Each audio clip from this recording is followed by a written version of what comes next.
So Vonda, let's move on and let's talk about, there's a lot of stuff going on in the news right now. It's like, oh my gosh, the sky is falling, right? It's not. The sky is not falling.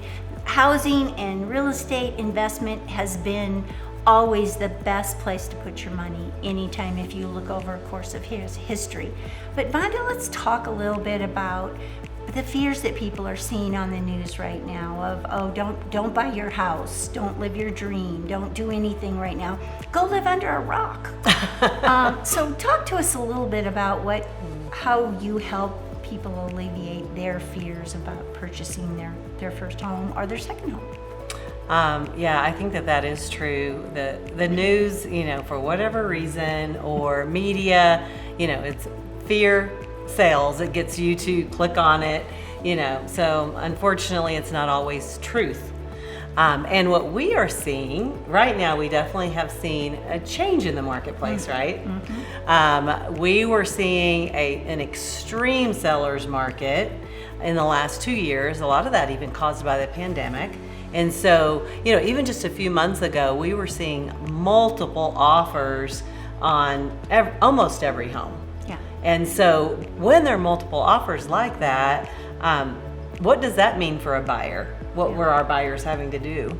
We had buyers experiencing buyer's fatigue, we called it. Mm-hmm. They put in 20 or 30 offers and they're competing against 30 or 40 other people and oftentimes just not making it happen. Mm-hmm. We work with a specific strategy to help shorten that process for them. But now that the market's shifted, it's just so much better for buyers, mm-hmm. much less fatigue, much less drama, much less of having to give up so many things that you really shouldn't have to give up. Mm-hmm.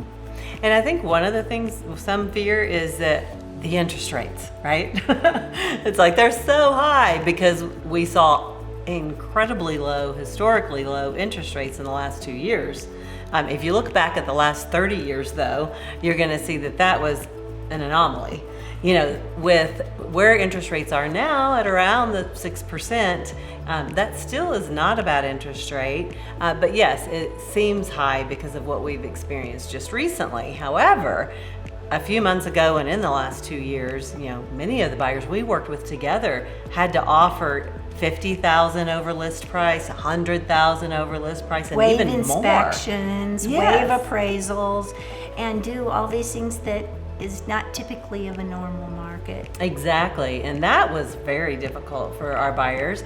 And now, yes, the interest rate may be a little higher, and so you're paying more monthly, but you're not having to pay $100,000 more for the house. And so one of the things that I always encourage buyers on is that you always can refinance an interest rate, but you can't go back and pay less for the house. Right, because the rate will change, but your home is your dream. So move forward with your dream and don't sit and wait on the couch thinking it will go lower, because may go higher, and then you've lost your dream altogether. Good point.